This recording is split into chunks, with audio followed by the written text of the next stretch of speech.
ఎలా ఉన్నారు? బాగున్నాం. విశేషాలు, వ్యాపార సంగతులు అన్నీ బాగున్నాయి. అన్నీ బాగున్నాయి, అంతటా బాగుంది. సరే అండి, ఇక్కడ దేవుడి విషయంలో సమాజంలో చాలా గందరగోళం ఉంది. యూట్యూబ్ ఛానల్స్లో ఎక్కడ చూసినా కూడా క్రైస్తవులు కానీ, హైందవులు కానీ, ముస్లిమ్స్ కానీ వారు నమ్ముకున్న గ్రంథాలను బట్టి, వారు విశ్వసిస్తున్న విశ్వాసాన్ని బట్టి హైందవులు మా దేవుళ్ళు గొప్ప, క్రైస్తవులు మా దేవుడు గొప్ప, లేదా మా దేవుళ్ళు గొప్ప. క్రైస్తవుల్లో కూడా దేవుడు అక్కడ ఉండడండి. వాళ్ళకి దేవుడు ముగ్గురు ఉంటారు. ఒక ఆయన అంటాడు యేసు ప్రభు దేవుడు అంటాడు, ఒక ఆయన యేసోవా దేవుడు అంటాడు, ఒక ఆయన పరిశుద్ధాత్మ దేవుడు అని. ఇలా రకరకాల విభజన క్రైస్తవంలో కూడా ఎక్కువ ఉన్నాయి. అంటే హైందువుల్ని మనం అనటం ఎంతవరకు, వాళ్ళు ఎంతమందిని అయితే దేవుళ్ళుగా పూజిస్తున్నారో క్రైస్తవులు కూడా దేవుళ్ళుగానే పూజిస్తున్నారు. ఒక్కడే దేవుడని వాళ్ళు. ఈ మధ్య హైందవ సోదరులు కూడా క్రైస్తవ సోదరులు ప్రశ్నలు అడుగుతున్నారు సమాజంలో. మరి మీ దేవుడు మా దేవుడు అన్న దేవుడిపై వివాదాలు జరుగుతున్నాయి.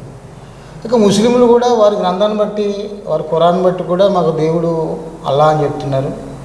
అల్లా మహమ్మద్ ప్రవక్త చెప్పినట్టుగా మేము నడుచుకుంటున్నాం అని ఎవరిని అడిగినా కూడా ప్రపంచం మానవాళ్ళందరూ కూడా నమ్మేది దేవుడి మీద విశ్వాసం ఉంది, దేవుడి మీద నమ్మకం ఉంది.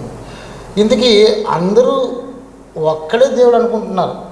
ప్రపంచంలో ఎవరిని కదిలించినా, ఏ మతస్థుడిని, ఏ కులస్తుడిని, లేక ఏ విశ్వాసిని కదిలించినా అన్ని మతాల సారం ఒకటేనండి. మార్గాలు ఎన్నో దేవుడు ఒక్కడే అని చెప్తున్నారు ఈ హైందూ సోదరులు, ముస్లిం సోదరులు, లేక క్రైస్తవ సోదరులు. మిగతా వేరే మేజర్గా కనపడుతున్న భారతదేశంలో, ప్రపంచవ్యాప్తంగా ఎక్కువగా కనపడుతుంది. భారతదేశంలో ఎక్కువ మెజారిటీ హైందూ సోదరులు కాబట్టి వారు కూడా మా దేవుళ్ళు గొప్ప అంటున్నారు. మేము మా దేవుడు అంటున్నారు. ఇలా ఆలోచన చేస్తుంటే ప్రపంచంలో అందరూ దేవుడి పైన భారం వేసి, ఎవరిని అడిగినా ఆ దేవుడి మీద భారం వేస్తున్నాం అంటున్నారు. ఆపద వచ్చినప్పుడు దేవుడి మీద భారం వేస్తున్నాం అంటున్నారు. కష్టం వచ్చినప్పుడు దేవుడు చూసుకుంటాడు అంటారు. ఒక అన్యాయస్తుడు ఎవరైనా, ఒక బలవంతుడు బలహీనుడు కొడుతుంటే దేవుడు చూసుకుంటాడు అంటున్నారు. అంటే అందరి విశ్వాసం దేవుడి మీద అని మా యొక్క ఆలోచనలో తేలింది. మరి దీన్ని బట్టి అందరూ ఒకే దేవుడిని నమ్ముతున్నారంటారా? సరే, మీరు అడిగిన ప్రశ్న చాలా. లేకపోతే అందరూ ఒకే దేవుడిని నమ్మితే ఆ ఒకే దేవుడు ఎవరండి? ఓకే, మీరు అడిగిన ప్రశ్న చాలా అరుదైంది. ఓకే అండి. ఇది లెంతీ కూడా. అంటే మీరేమి ప్రశ్నలు ఇక అడగను అంటే సమయం సరిపోదు. దీనికి కూలంకషంగా మీకు లాజికల్గా, అంటే రుజువులతో కూడిన ఒక ఆన్సర్ ఇవ్వడానికి నేను సిద్ధంగా ఉన్నాను. మొన్న ఏదో టీవీలో జాన్ పాల్ గారిని ఇంటర్వ్యూ చేయడం, 2-3 ఇంటర్వ్యూలు ఈ మధ్యకాలంలో ట్రెండింగ్ అయింది యూట్యూబ్లలో. పాస్టర్ జాన్ పాల్ గారు కర్నూలు నుండో కడప నుండో తర్వాత విజయప్రసాద్ రెడ్డి గారు, ఆయనని పాస్టర్ గారిని. విజయప్రసాద్ రెడ్డి అంటే హైందూ సోదరుల గురువు అండి? కదండి, క్రైస్తవ మత గురువు ఆయన, పాస్టర్ గారు. ఓకే. తర్వాత కరుణాకర్ సుగుణ అని హైందవులకు ప్రతినిధిగా ఉన్నవారు. తర్వాత షఫీ గారి గురించి కూడా అడిగారని, మాట్లాడారని నేను అనుకుంటున్నాను. వీరందరూ కూడా యూట్యూబ్ ఛానల్లో ప్రాచుర్యం పొందిన వక్తలు. ప్రాచుర్యమే కాదు, క్రైస్తవ మతం తరపున, బైబిల్ తరపున ఒకళ్ళతో పుచ్చుకునే ఒక ప్రజెంటర్స్. అంటే క్రైస్తవుల పక్షాన కొంతమంది ఒక దేవుడు, క్రైస్తవుల దేవుడి తరపున వాళ్ళు ప్రతినిధులుగా అనమాట. ఓకే. కానీ ఇక్కడ లాజిక్ ఏంటంటే, బైబిల్ పట్టుకుని క్రైస్తవుల తరపున మాట్లాడుతున్నామని చెప్తున్నా వారిలో వారికి భేదాభిప్రాయాలు ఇవన్నీ కూడా చాలా ఉన్నట్లు మనకు కనబడుతుంది వీడియోస్లో. భిన్నాభిప్రాయాలు. ఎగ్జాక్ట్లీ. సరే, వారు భిన్నాభిప్రాయాలు వాళ్ళు సెటిల్ చేసుకోగలుగుతారు, ఇబ్బంది లేదు. ఇక్కడ ప్రముఖంగా క్రాంతి అనే ఒక ప్రజెంటర్ ఉన్నారు, ఆయన యూట్యూబ్ ఛానల్. వారు అడుగుతున్నప్పుడు ఇవన్నీ కూడా నాకు కూడా కొంత మాట్లాడాలనిపించింది. మనకి ఫేమ్ లేదుగా, మన పబ్లిసిటీలో లేము, అట్లని ప్రముఖులం కాదు, మనం పెద్దోళ్ళం కాదు కాబట్టి మనం క్రాంతి గారు మనకు పరిచయం అవ్వడం అవకాశం లేదు. ఓకే అండి. అయితే మీరు అడిగిన ప్రశ్న ఇప్పుడు క్రాంతి గారిని అడుగుతాను, ఎందుకంటే అన్ని మతాల వారిని ఆయన ఇంటర్వ్యూ చేశారు కదా. అవును, చేశారు, నేను కూడా చూశాను. చూశారు, మీరు అందరూ చూస్తున్నారు. క్రాంతి గారికి సూటిగా ఒక ప్రశ్న వేయాలనుకుంటున్నాను. సరే, మీరు అడిగిన ప్రశ్నే ఉత్తమమైన ప్రశ్న. ఎందుకంటే ఈ ప్రపంచంలో దేవుడు అనే పదం యూనివర్సల్ వర్డ్. అవును. అంటే ప్రాంతాలకు అతీతంగా, దేశాలకు అతీతంగా ఏ వ్యక్తి అయినా సరే ఏ రూపంలో ఉన్నా దేవుడు అనే పదాన్నే పలుకుతాడు. ఖచ్చితంగా. వారు ఆరాధించే ఆబ్జెక్టు రాయ కావచ్చు, చెట్టు కావచ్చు, శూన్యంలో చూసి కావచ్చు, పటాల ముందర కావచ్చు, ఎంతమంది అయితే వాళ్ళు భావించారో అంతమందిని దేవుడు అనే పదంతోనే పలుకుతాడు. రైట్. ఆ దేవుడు అనేది చాలా చిక్కుముడితో కూడుకున్న అంశం. దీనికి అన్నిటికంటే ముందు మనిషి వేసుకోవాల్సిన ప్రధానమైన ఒక ప్రశ్న ఏంటంటే, దేవుడు మనలను ఎవరైతే మాట్లాడుతున్నారో ఆ క్రాంతి గారికి దేవుడికి నేను ఎందుకు అవసరం అనేది క్రాంతి గారు ఆలోచించలేదు. అంటే ఇక్కడ క్రాంతి గారి గురించి అనేది నేను అడగట్లేదండి. క్రాంతి గారు మీరు క్రాంతి గారికి ప్రశ్న వేయాలనుకుంటే ప్రశ్న వేసి వదిలిపెట్టేసేయండి. మిగిలిన దాన్ని నేను సమాధానం మీ నుంచి. మీరు అడిగిందే అక్కడ జరిగిన 4 ఇంటర్వ్యూల్లోనో 5 ఇంటర్వ్యూల్లోనో సర్వమతాల అధిపతులను పిలిచి ఆయన అడిగిన సందర్భంలో ఈ క్రాంతి గారిని ఎందుకు ఉదరిస్తున్నానంటే, క్రాంతి గారు వాళ్ళని ప్రశ్నిస్తున్నారు. ఏది క్రైస్తవుల్ని, ముస్లిమ్స్ని, హిందువుల్ని, ఇంకా ఏ మతాలు ఉంటే ఆ మతాల వారిని వారు ప్రశ్నిస్తున్నారు. అయితే వారు న్యూట్రల్గా ఉన్నారా, ఒక మత విశ్వాసాల్లో ఉన్నారా అనేది వాళ్ళు చెప్పే దాన్ని బట్టి అర్థమవుతుంది. ఏంటంటే మేము హిందూ అనే పదాన్ని వాళ్ళు పలికారు. వాళ్ళు మాట్లాడుతున్న వాళ్ళందరూ మేము హిందూ, మీ కట్టర్ హిందూ, మామూలు హిందూ గారు కట్టర్ హిందూ. అలాగూ వేరే మత విశ్వాసాలను వాళ్ళు మీది కరెక్టా తప్పు అనేది అడుగుతున్నారు. ఇక్కడ నేను సూటిగా ఎవరైతే ప్రజెంటర్స్ ఉన్నారో, న్యూస్ ఛానల్ నడుపుతున్నారో వారికి చెప్తున్నాను, వారి ద్వారా వీక్షించే వీక్షలందరికీ కూడా నేను కూడా చెప్తున్నాను. ఏ గ్రంథము కూడా దేవుణ్ణి రుజువులతో నిరూపించలేదు. ఇది ముందు ప్రథమంగా తెలుసుకోవాల్సిన అంశం. ఎందుకనంటే దేవుడు స్వయంభవుడని ఒక మత విశ్వాసం చెప్తుంది, దేవుడు సర్వంతర్యామి అని ఒక మత విశ్వాసం చెప్తుంది. క్రైస్తవులు కూడా మా దేవుడు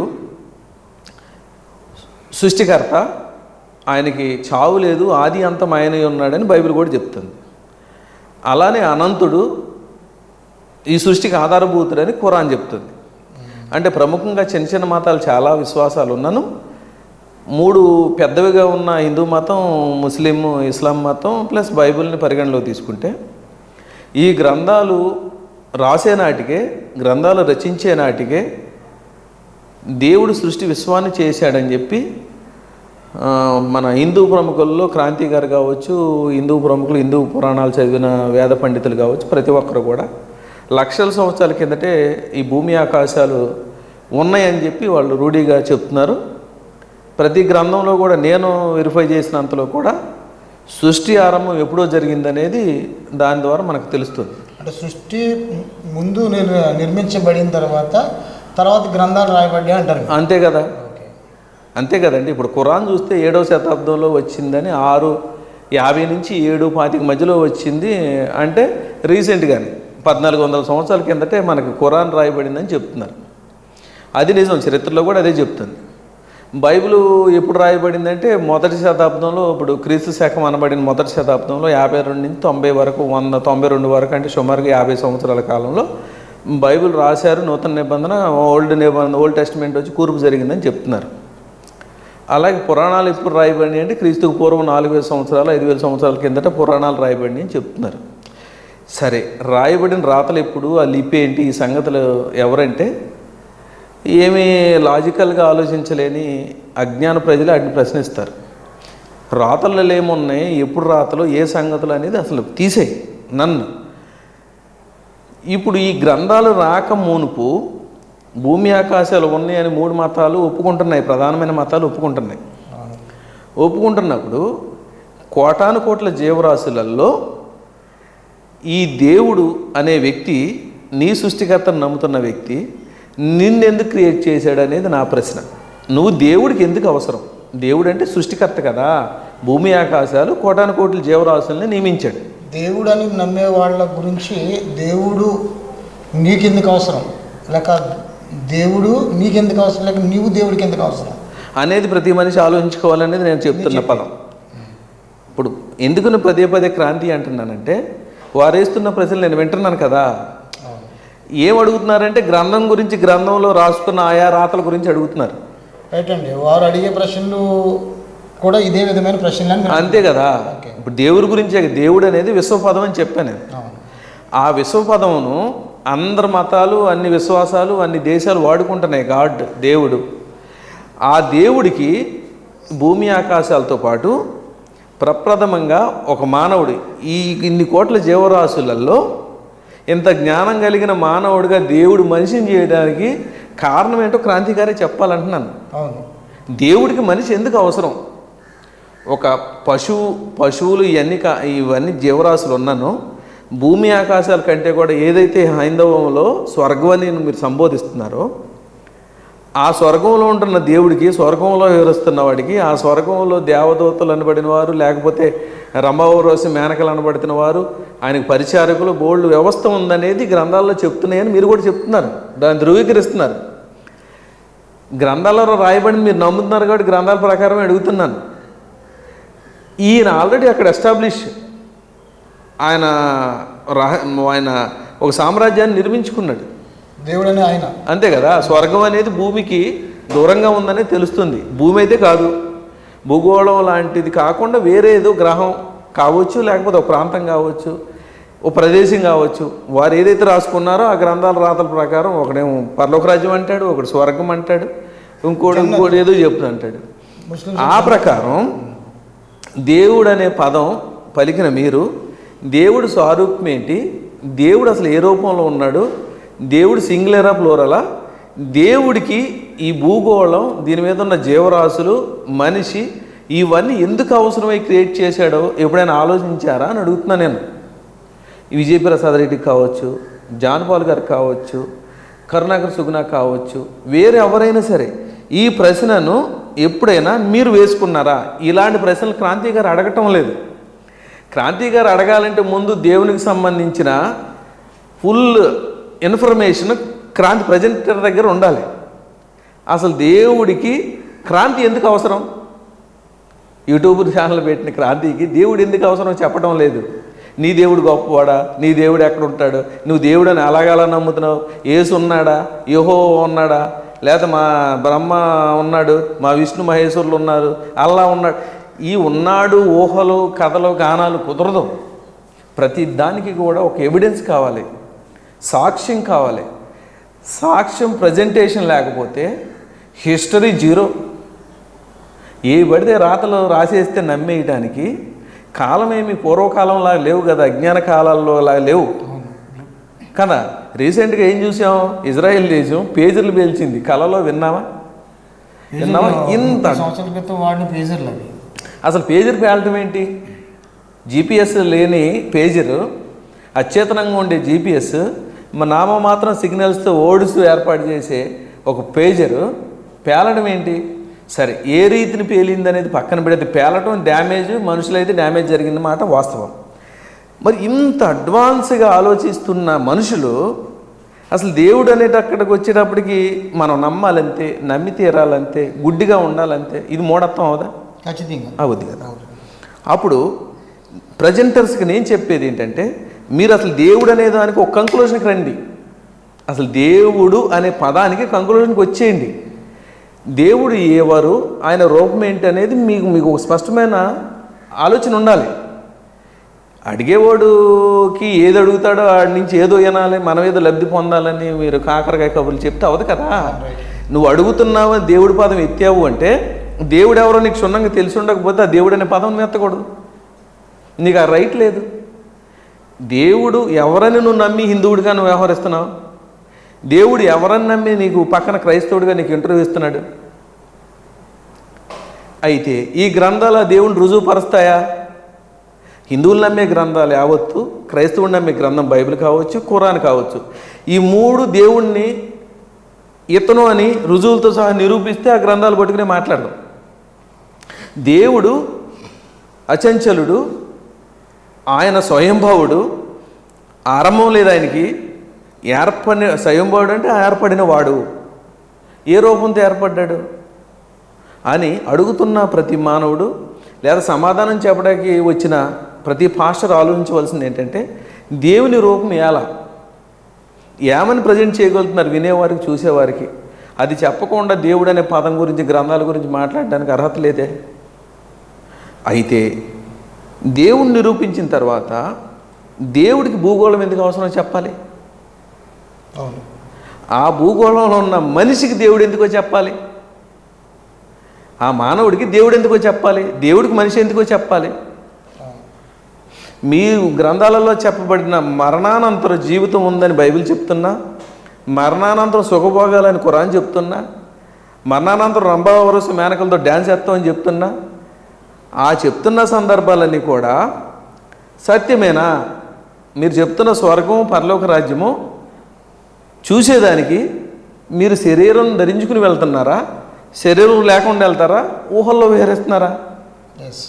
వీటన్నిటికీ ఆన్సర్ చెప్పకుండా మూఢత్వంలో ఉన్న మత గ్రంథాలను, లేకపోతే మూఢత్వంలో ఉన్న మనుషులను, ఒక మతానికి అడిక్ట్ అయిన కొంతమంది మత బోధకులను తీసుకొచ్చి మీరు ఆ యూట్యూబ్ని ఒక ఇన్కమ్కి అడ్డాగా పెట్టుకుని పిచ్చి ప్రశ్నలన్నీ వేయటం వలన ప్రజలను అజ్ఞానంలోకి నడిపించడం కాదా అంటున్నా. నా ప్రశ్న అర్థమవుతుంది మీకు? ఈ అజ్ఞానంలోకి నడిపించడం వలన అక్కడ కూర్చుని క్రాంతి గారు కరెక్టా, విజయప్రసాద్ రెడ్డి కరెక్టా, జాన్ పాల్ కరెక్టా, కరుణాకర్ సుగ్నా కరెక్టా అని ఆలోచిస్తారు. పరిధి దగ్గరకు వచ్చేసారు.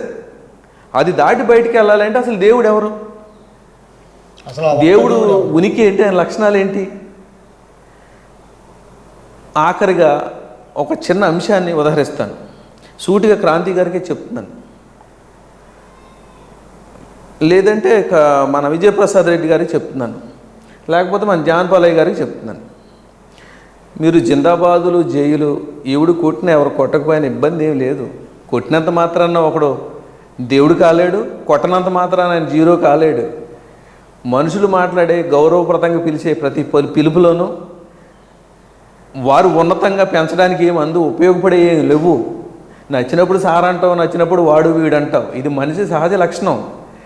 ఇప్పుడు అక్కడ పలికిన సందర్భంలో పెద్ద మిస్టరీ ఏంటంటే, క్లాష్ ఏంటంటే, జై శ్రీరామ్ అనమంటే క్రాంతి గారు జై శ్రీరామ్ అన్నది పెద్ద ఇష్యూ అవుతుంది. నేను చిరంజీవి జై కొట్టాను, ఎవరికి బాధ కలగలేదు. పవన్ కళ్యాణ్కి జై కొట్టాను, ఎవరికి ఇబ్బంది లేదు. జై అని అంబేద్కర్ కొట్టాను, ఎవరికి ఇబ్బంది లేదు. జై శ్రీరామ్ అంటున్నాను, కొంతమందికి పీకలెట్టేసుకుంటాను. జై శ్రీరామ్ అంటే, జై చిరంజీవి అంటే, జై పవన్ కళ్యాణ్ అంటే ఆయన దేవుడని ఉచ్చరించినట్టు కాదు. ముందు తెలుగు మీద మనకు కొంత పట్టు కలగాలి. మనం పలుకుతున్న పదాలకు అర్థం ఏంటో తెలుసుకోవాలి. నేను దేవుడిగా విశ్వసించడం ఒక ఎత్తు, కలిగిన దాన్ని విశ్వసించున్నానా, రుజువులు కలిగిన దాన్ని విశ్వసించున్నానా, లేక అజ్ఞానంలో శూన్యంలో చూసి విశ్వసిస్తున్నాను అనేది ఆ మనిషి ఎత్తుక్కోవాలి. అసలు నేను విశ్వసించేది సత్యమా కాదనేది ఎత్తుక్కోవాలి. క్రాంతి గారికి ఆఖరికి ఒక ప్రశ్న వేస్తానన్నాను. జై శ్రీరామ్ అన్న, జై చిరంజీవి అన్న, జై జగన్ అన్న, జై చంద్రబాబు, జై కేసీఆర్ అన్న, జై రేవంత్ రెడ్డి అన్న, ఎవరికి పోయేది లేదు, వచ్చేది లేదు. అంతే అనుకుంటున్నాం, పాలకుడు అనుకుంటున్నాం. శ్రీరాముడు మంచి రాజు, సుపరిపాలన అందించాడు అని భావించినాడు. జై శ్రీరామ్ అంటే ఏంటి నేరం? జై శ్రీరామ్ అంటే వచ్చే నేరం ఏంటి? అంతే కదా. సమాజంలో రాముణ్ణి వారు దేవుడిగా కొలుస్తున్నారు కదా, వీరు ఈ విశ్వాసం కలిగిన వాళ్ళు ఆ పేరు ఎందుకు ఉచ్చరించాలని వీరిలో వీరు కొట్టుదాడుకుంటున్నారు అనమాట. ఇప్పుడు కరుణాకర్ జై శ్రీరామ్ అంటాడు, ఆయన భావంలో ఆయన దేవుడు. నీకు దేవుడు అనుకుని కాదు కదా వచ్చింది. నేను ఒక మంచి రాజు అనే చదివాను. మన పాఠ్యపుస్తకాలు చదివేటప్పుడు శ్రీరాముడు మంచి పరిపాలన అందించాడు, సుపరిపాలన, శ్రీరామరాజ్యంలో ఉన్నట్లుగా ఉన్నాము అని ఉదహరించడం మేము విన్నాం. విన్న సందర్భాలలో రాముడు ఒక పరిపాలన దక్షుడు, మంచి రాజు, న్యాయకోవిదుడు అని భావించి జై శ్రీరామ్ అన్నాను అనుకోండి. ఇందువలన ఏ గ్రంథం అభ్యంతరం పడుతుంది? ఏది అభ్యంతరపరచట్లేదు. కానీ ఈ రాతలను అడ్డు పెట్టుకుని ఇది అభ్యంతర పెడుతుందని చెప్పి మనుషులు ప్రొజెక్ట్ చేస్తున్నారు, భావిస్తున్నారు. గ్రంథాలు అలాగ ఎక్కడ ప్రొజెక్ట్ చేయలేదు. నువ్వు నీ మనసునందు నీ ఆత్మ మూలంగా ఎవరినైతే నువ్వు దేవుడని భావిస్తున్నావో ఆయనే నీకు దేవుడై ఉన్నాడు. వేరేవాడు విశ్వాసాలను గౌరవించిన మాత్రాన నువ్వు దేవుడని ఒప్పుకోనేరావు కదా, నువ్వు ఒప్పుకోలేవు కూడా. అలా ఒప్పుకుంటే సర్వ సమాజం అంతా ఒకేలాగా ఉండును, భారతదేశం అంతా ఒకే విశ్వాసంలో ఉండును. సందుకోకుడు గొందుకోకుండా గుడులను దేవుళ్ళు పుట్టుకురారు కదా. నీ విశ్వాసాలను నేను చేసేది ఏంటంటే గౌరవించడం ఒక్కటే. మనుషులు సహోదర భావం కలిగి ఉండడానికి ద్వేషం లేకుండా ఉండాలంటే ఒకటే, వీరందరూ కలిసి యు ఆర్ హ్యూమన్ బీయింగ్స్, మనందరం కూడా మనుషులం. నువ్వు విశ్వాసం వేరు, నేను విశ్వాసం వేరైనను దేవుడు ఉన్నాడో లేడో సంగతుల తర్వాత మనిషిని మనిషిగా గౌరవించుకోవాలి. ఎట్ ద సేమ్ టైం దేవుడు లేడని నమ్మేవాడు సంగతులు పక్కన పెడితే, దేవుడు ఉన్నాడని నమ్మేవాడు మా దేవుడు గొప్ప మీ దేవుడు గొప్ప అనే వాదనలు పక్కన పెడితే, అసలు ఆ దేవుడు ఎవరు అనేది చెప్పగలిగిన వాడే ఆ ప్రశ్నలు వేయడానికి అర్హుడనే నా భావన. ఆఖరిగా క్రాంతి గారికి ఇందాక ప్రశ్న వేస్తానని ఇప్పుడు వేస్తున్నాను. మీరు విశ్వసించే మతంలో మీ రూపం ఎవరి రూపంలో మీరు జన్మించున్నారు? నువ్వు దేవుడు ఉన్నాడని నమ్ముతున్నావు కదా, నమ్ముతున్నప్పుడు నీ దేవుడు నిన్ను సృష్టించడానికి గల కారణం ఏంటని ఇందాక ఆల్రెడీ వేశాను.